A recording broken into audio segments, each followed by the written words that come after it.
If someone makes you feel guilty for having boundaries, that's not love, that's control. Real manipulation doesn't shout. It doesn't slam doors. It doesn't threaten loudly. It doesn't look like a villain. It whispers. It says, after everything I've done for you, if you really loved me, I guess I just don't matter to you anymore. And somehow you end up apologizing for saying no, apologizing for needing space, apologizing for protecting your peace. You walk away confused. You didn't insult them.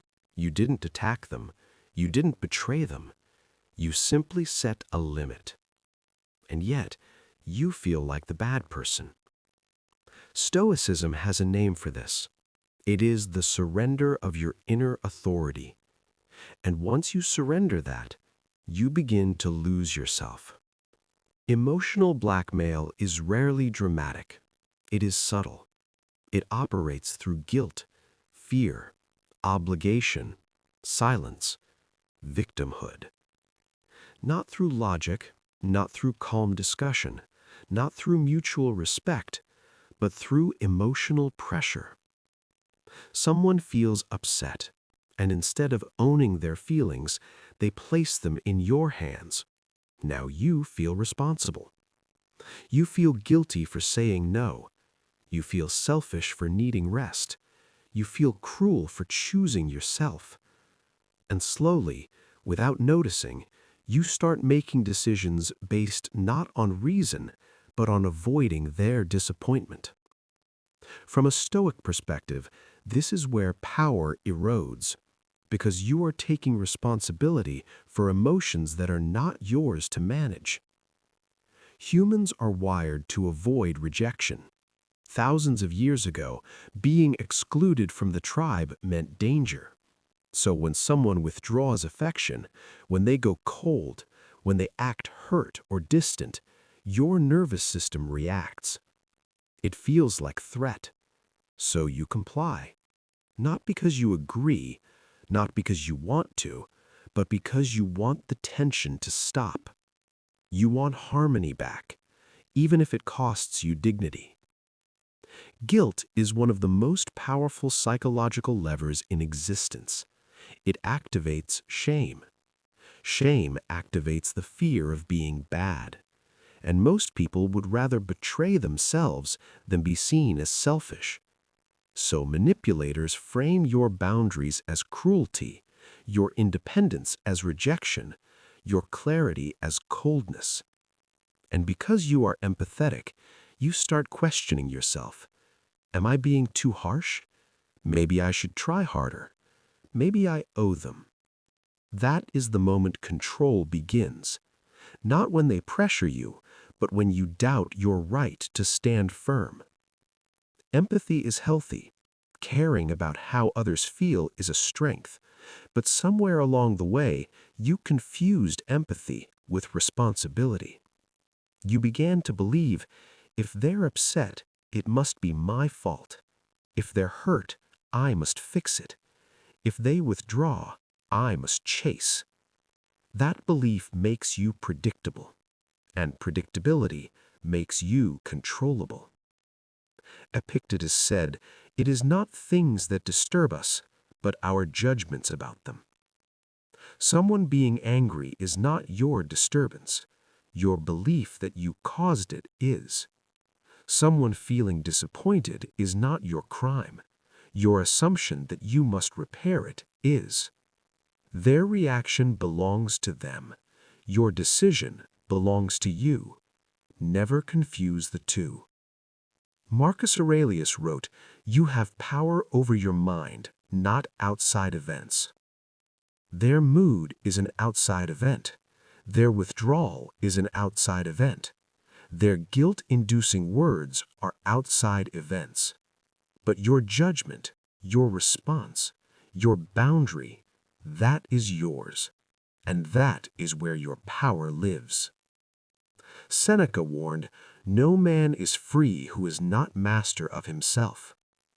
If guilt controls your actions, you are not free. If fear of disapproval shapes your choices, you are not free. If someone else's emotions dictate your behavior, you are not free. Freedom is not about doing whatever you want. It is about acting according to reason, even when emotions are loud. Imagine this.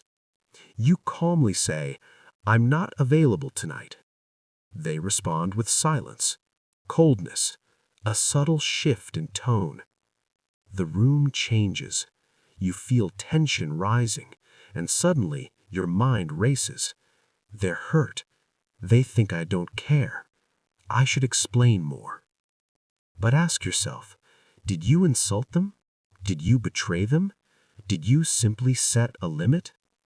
And yet you feel like the bad person. The Stoic doesn't rush to repair every emotional reaction. The Stoic examines, did I act with integrity? If yes, stand firm. Even if they call you selfish, even if they call you distant, even if they call you cold. Because manipulation often disguises itself as love. It says, if you loved me, you would. But real love does not erase your boundaries. Real love does not punish you for clarity. Real love does not require self-erasure. Control does. When you start setting boundaries, some people will react strongly. Not because you harmed them, but because they lost influence. And influence feels like security to those who depend on control. Your independence reminds them that they are not in charge. Here is a difficult truth. If someone can only feel secure when you abandon yourself, they do not love you. They rely on you. There is a difference. The false beliefs are subtle. If I say no, I'm selfish. If they're hurt, I caused it. Peace is more important than truth. But peace built on self-betrayal is not peace. It is suppression.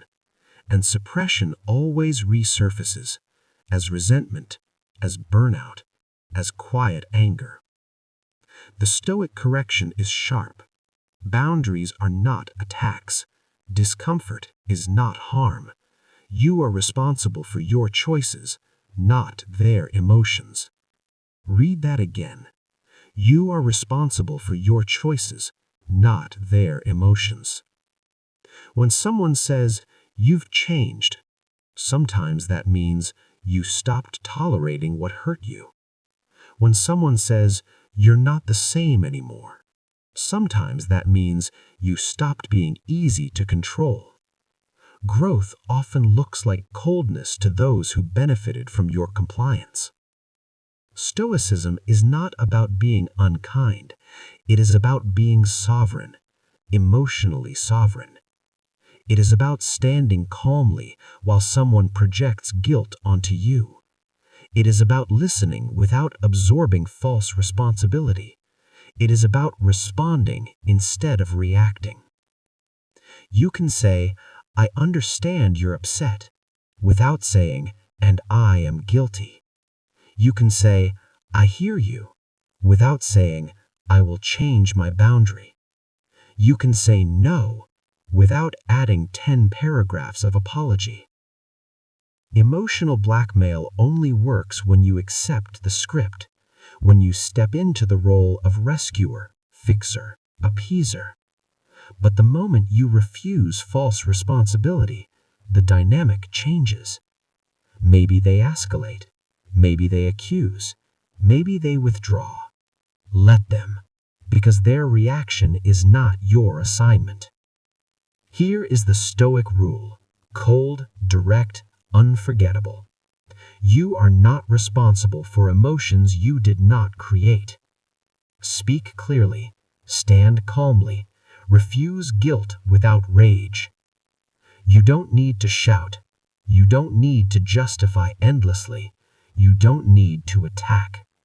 Just remain steady, like stone in water. The waves may hit, but the stone does not chase them. Some people will leave when they can no longer control you. Let them. Some people will distance themselves when guilt stops working. Let them. Some people only felt powerful when you felt small. Let them go. Because emotional blackmail is a test, not of your love, but of your self-respect. And Stoics do not negotiate with manipulation. They do not trade dignity for temporary approval. They do not surrender clarity to avoid discomfort. They walk away with their spine straight, their voice calm, their dignity intact. And that is freedom.